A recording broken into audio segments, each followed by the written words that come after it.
కొణిదెల పవన్ కళ్యాణ్ అమ్మ కడుపున ఆఖరివాడిగా పుట్టిన అందరికీ మంచి చేయాలి, మేలు జరగాలి అనే విషయంలో ముందువాడుగా ఉంటాడు.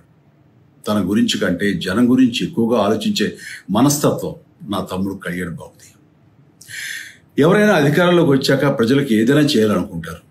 కానీ కళ్యాణ్ తన సొంత సంపాదనని కౌలు రైతుల కన్నీళ్లు తుడిచేందుకు ఖర్చు పెట్టడం, సరిహద్దు దగ్గర ప్రాణాలొడ్డి పోరాడే జవాన్ కోసం పెద్ద మొత్తం అందివ్వటం, అలాగే మత్స్యకారులు ఇంకా ఎందరికో తాను చేసిన సహాయం చూస్తుంటే ఇలాంటి నాయకుడు కదా జనానికి కావాల్సింది అనిపిస్తుంది.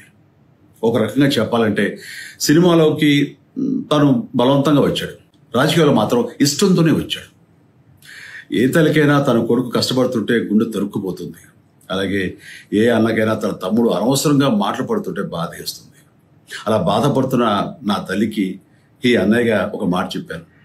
నీ కొడుకు ఎంతో మంది తల్లుల కోసం, వాళ్ళ బిడ్డల భవిష్యత్తు కోసం చేసే యుద్ధం అమ్మా ఇది.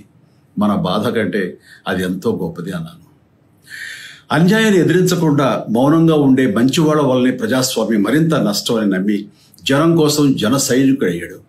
తాను బలంగా నమ్మిన సిద్ధాంతం కోసం తన జీవితం రాజకీయాల్లోకి అంకితం చేసిన శక్తిశాలి Pawan Kalyan.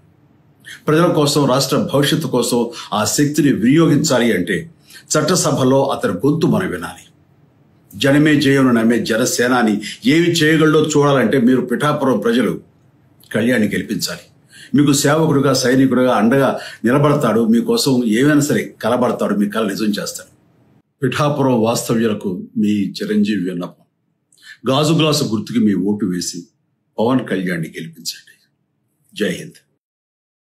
Please subscribe Citizen Voice and like and share please.